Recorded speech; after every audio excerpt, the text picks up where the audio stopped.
Olá, seja bem-vindo ao canal Metanoia, eu sou o Eric Vidal. Eu sou o Messias Lima. No episódio de hoje, vamos falar a respeito do Espírito Santo baseados pelas passagens do Novo Testamento. Veremos hoje então o cumprimento da promessa feita em Joel capítulo 2, no livro de Atos capítulo 2, bem como diversas outras passagens que vão nos mostrar a natureza do Espírito Santo e uma maior revelação dele também na pessoa e no ministério de Jesus. Como bem vimos, o Espírito Santo está presente em toda a Bíblia. Vemos várias referências e várias passagens que determinam isso. Na criação, por exemplo, no planejamento, na construção do universo, mas ele também atuou na formação do homem e agiu por intermédio dos juízes, por intermédio dos reis, sacerdotes e também profetas. Mas o Espírito Santo também se fez presente no nascimento de Jesus e no seu ministério terreno. Também inspirou, capacitou e guiou os autores do Novo Testamento a registrar fidedignamente os principais episódios do ministério de Cristo. A sua atuação, por exemplo, em Atos dos Apóstolos, é tão marcante que, por alguns estudiosos, ele é conhecido também como o livro dos Atos do Espírito Santo. O Espírito Santo comissiona, concede dons aos homens e convence o homem do pecado, da justiça e do juízo. No Novo Testamento, o Espírito Santo tem a plenitude da ação a partir do ministério de Cristo. O Espírito Santo é identificado como a terceira pessoa da Santíssima Trindade, porém isso não indica uma hierarquia ou patamar dentro da deidade. A verdade é que o Pai, o Filho e o Espírito assumem diferentes papéis. Assim, bem resumidamente, podemos dizer que o Pai planeja, o Filho executa e o Espírito Santo aplica. Como já falamos, o nascimento de Jesus também foi uma obra do Espírito Santo. Apesar de ser uma profecia bíblica acerca da sua vinda na Terra, nesse caso o Messias, o Cristo, o tão esperado Redentor de Israel, nós vemos que em Mateus ele deixa bem claro que Maria geraria através do Espírito Santo. Essa é uma das primeiras atuações do Espírito Santo no Novo Testamento. Sendo assim, Jesus foi concebido por obra e por graça do Espírito Santo.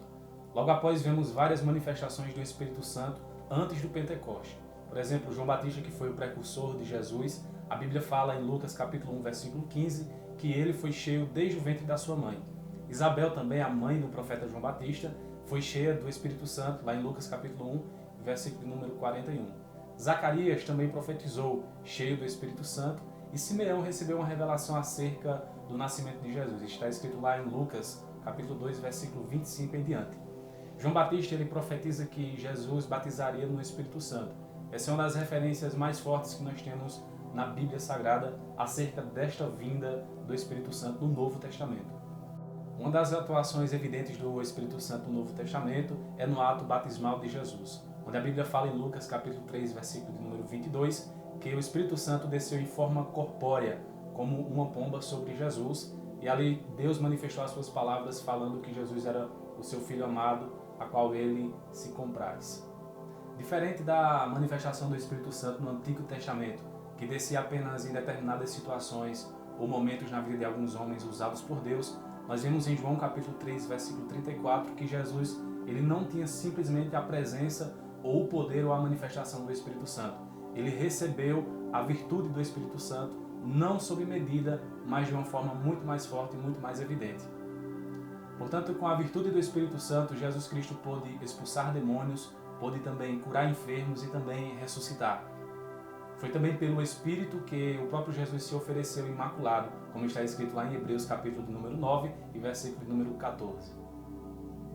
No ministério terreno de Jesus Cristo, conduzido pelo Espírito Santo, ele sempre deu ênfase acerca da promessa em Joel, capítulo 2, de que o Espírito Santo seria derramado em toda a carne. E ele sempre deixava isso muito claro para os discípulos, de que eles iriam receber esta promessa. Em João capítulo 3, por exemplo, nós vemos uma conversa de Jesus com Nicodemos, a qual ele fala sobre o Espírito Santo e da sua atuação, dizendo para Nicodemos que se ele quisesse herdar o reino dos céus, ele precisaria nascer de novo, nesse caso da água e também do Espírito. E ele já estava falando acerca desse novo nascimento através do Espírito Santo.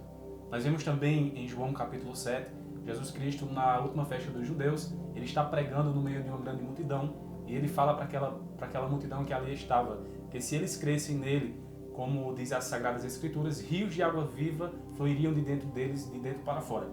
Então nós vemos aí algumas evidências acerca dessa manifestação e atuação do Espírito Santo no Novo Testamento, dita pelo próprio Jesus. Ou seja, era uma promessa que em breve iria acontecer, iria ser cumprida.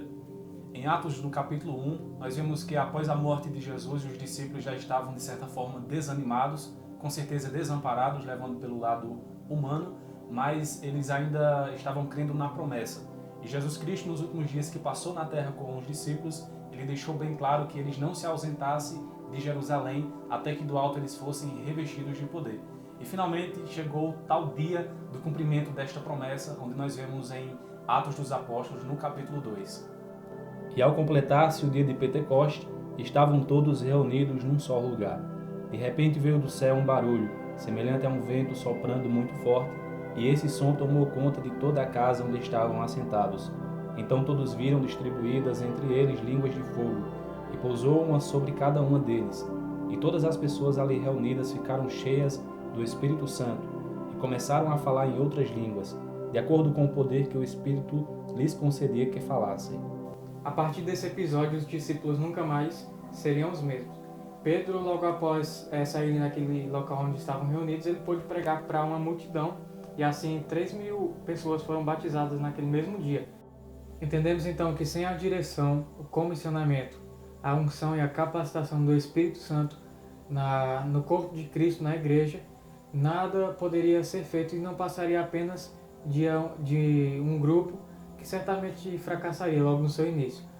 Diversas figuras então no decorrer da história foram levantadas e foram muito importantes para o crescimento da igreja, como Clemente Romano, Inácio de Antioquia, Policarpo de Esmirna e o pastor de Hermas, por exemplo. Porém, no decorrer dos anos, o entendimento da trindade, das três pessoas em um só Deus, passou-se despercebido, e por volta do ano de 432, uma figura histórica muito importante, Patrício, o bispo irlandês, pôde ensinar aos crentes da época usando de uma figura de um trevo, a qual, sendo uma única planta, possui três partes, e assim ele usou dessa tática, desse simbolismo, para aplicar essa teologia. Outra figura muito importante no cenário de toda essa história foi o evangelista John Wesley.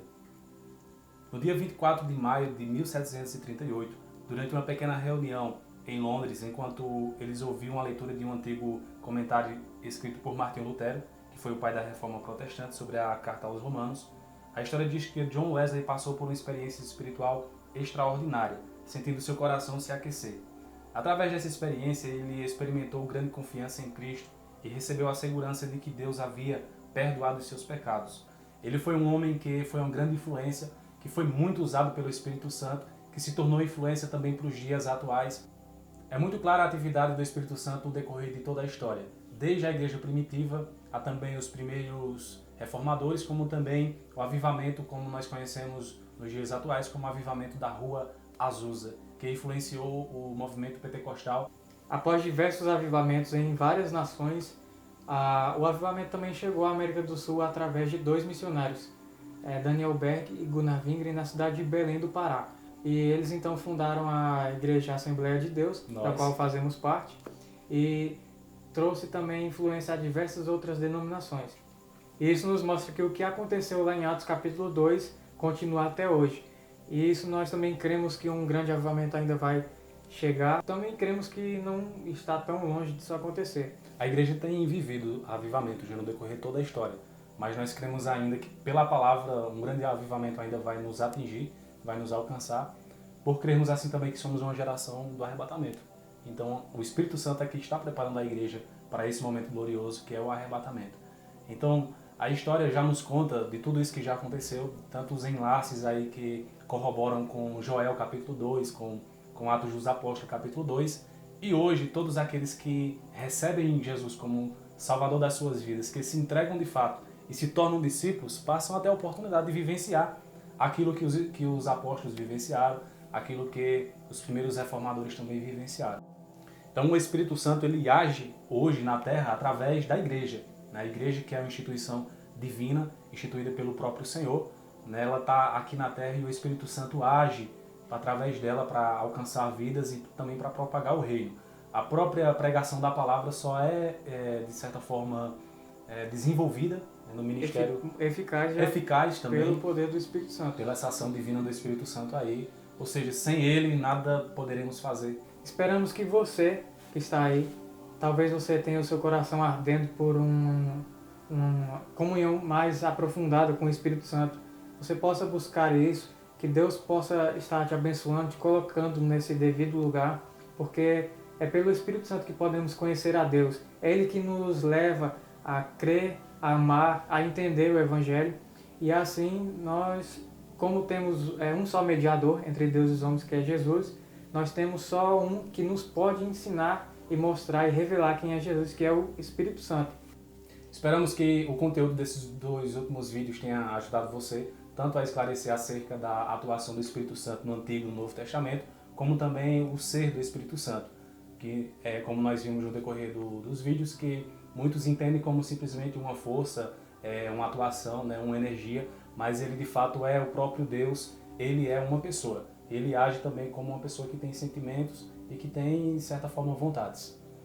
E que Ele está presente mais próximo de você do que essa tela com a qual nós nos comunicamos, que você possa buscar o Senhor, buscar essa presença tão real do Espírito Santo que está disponível para todo aquele que crê no Senhor. Que Deus possa continuar abençoando a sua vida em nome de Jesus. Deus abençoe em nome de Jesus.